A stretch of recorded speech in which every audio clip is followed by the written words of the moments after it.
الشيطان الرجيم.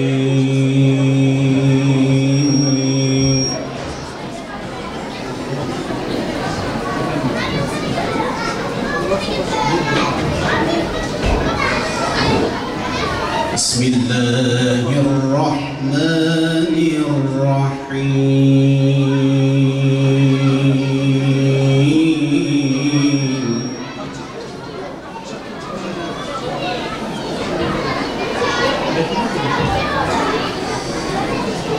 فاذكروني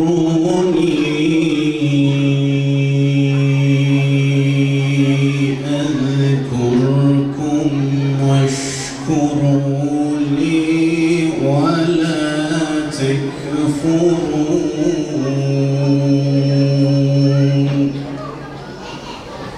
يا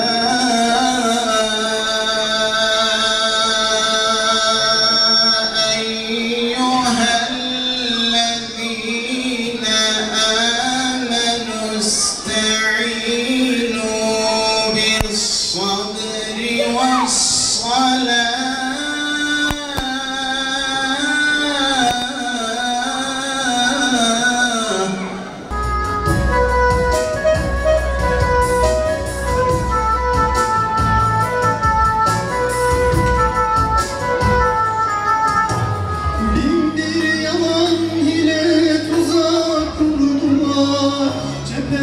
çevre dört bir yanı sardılar. Bin bir yalan yine tuzak kurdular.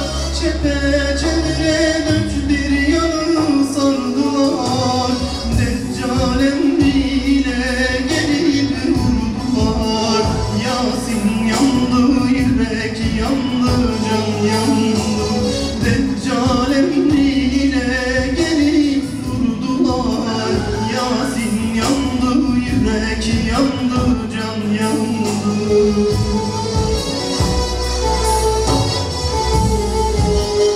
Yasin yandı, yürek yandı, can yandı. Yasin yandı, yürek yandı, can yandı.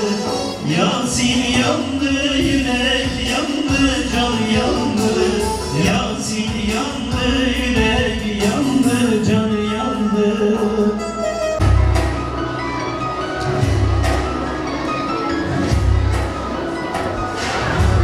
Selam ve ey şehidin kadru kıymet. Selam ve ey şehidin sertiraziyavi ümmeti. Hınbun huvmet ame, hınbun şerefu izzet ame. Vakfuna khoy suru zelal, ardin beji tefkir şinayi. Gulu susunu nergiz, utiştu zozan, ukuyla vahatavdan. Şehit, dünyaya dair hiçbir beklentisi olmayan, sadece hakka adanmış kişinin adıdır. Şehitler, tevhid mücadelesinin ebedi şahitleridirler. Şehit, aslında niçin yaşadığını, niçin mücadele ettiğini, hangi değerler uğruna çaba sarf ettiğini, kime karşı durduğunu bilen adamdır. Bunu fehmeden adamdır. Bunu idrak eden insandır. Şehitler zamanın zulmünün ve mazlumiyetinin de tanıklarıdır.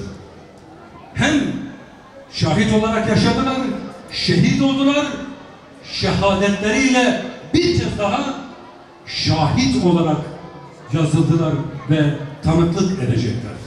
Eğer bugün bu topraklarda Allahu Ekber diyebiliyorsak, eğer bugün bu coğrafyada kelime-i şehadet getirebiliyorsak, Allah'ı tanıyorsak, peygamberi tanıyorsak, bilin ki bu şehitlerin kanının bereketidir. Yani başka bir ifadeyle bu kazanımın bedeli önceden ödenmiştir. Aziz kardeşler, giderek dünyevileşiyoruz. Şehadet bilinci toplumda yok olmaya başladı. Niçin? Çünkü hayat ve ölüme yüklediğimiz manalar değişmeye başladı. Allah aşkına şöyle çarşıda, pazarda, evde akraba ziyaretinde, orada burada. Ben size sorayım. Birinci gündemimiz nedir? Nedir bizim birinci gündemimiz? Duyabiliyorum neler söylediğinizi. Yan yana geliyorsunuz. İlk soru şu. Hocam var mı yatırım falan? Mal, mülk, ev, araba aldınız mı bir şey? Veya işte bu ticaretle ilgili şöyle bir şey yapsak falan filan. Ya tamam, iyi, hoş yani. Ticaret yapmayalım demiyorum. Yanlış anlaşılmaz. Yapalım. Ama ölçümüz şu olmalı. Eğer biz eşyanın kontrolüne gidersek kaybederiz. Eşya bizim kontrolümüzde olursa kazanırız. Onun için bu dünyevileşme musibetine karşı başta kendimi, sonra sizleri, tabirim biraz şey olabilir ama uyarıyorum. Ama önce kendimi. Allah muhafaza, dünya sevgisi bizim ahiretimizi berbat edebilir. Şimdi bu şehadet bilincine bizim ulaşabilmemiz için dikkat etmemiz gerekenleri birkaç maddede özetleyeceğim. Bir, yani bu şahitlik ve şehadet bilincini diri tutmak için evvela dünya ve dünyalıkları Allah'a giden yolda bir araç, bir vasıta olarak görmeliyiz. Asla amaç olmamalı. İkincisi, dünyevileşmeye karşı bizim uyanık olmamız lazım. Her şart ve ortamda haktan ve adaletten asla ayrılmamamız lazım. İslam ve Müslümanların izzet ve şerefini korumak için sürekli uyanık olmalıyız.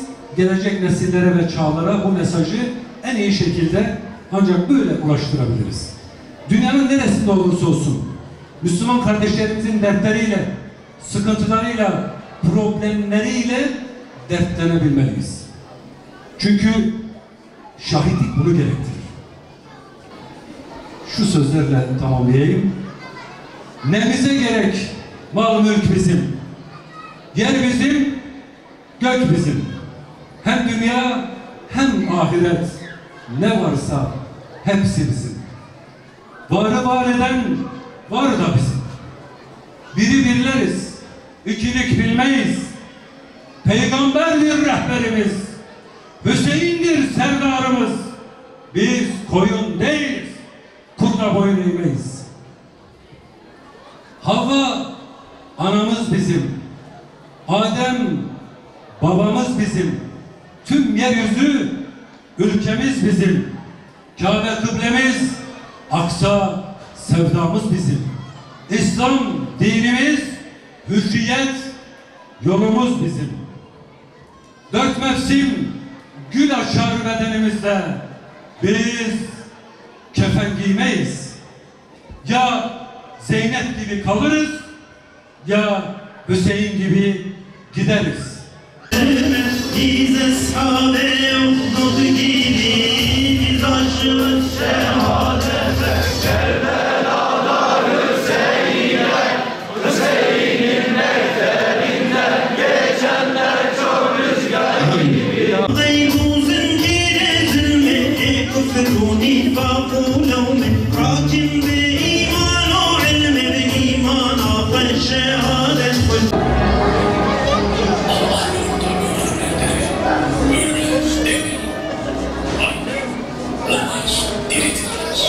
Ancak siz bilemezsiniz.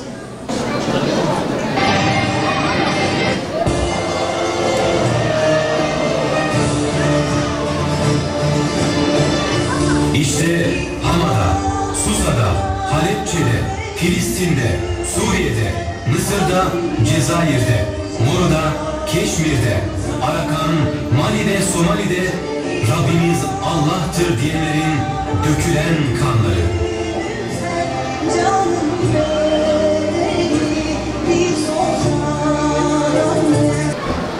رب اشرح لي صدري ويسر لي أمري واحلل عقدة من لساني يفقه قولي. İlahi ya Rabbi, mukaddes kitabında bana dua edin, duanıza icabet edeyim diye buyurdun. Bizler de senin rızan için bir araya gelen müminler olarak ellerimizi sana açtık, senden dua istiyoruz ve talepte bulunuyoruz. Buradaki toplanmamızı, bir araya gelişimizi kendi rıza uğruna kabul eyle ya Rabbel Alemin.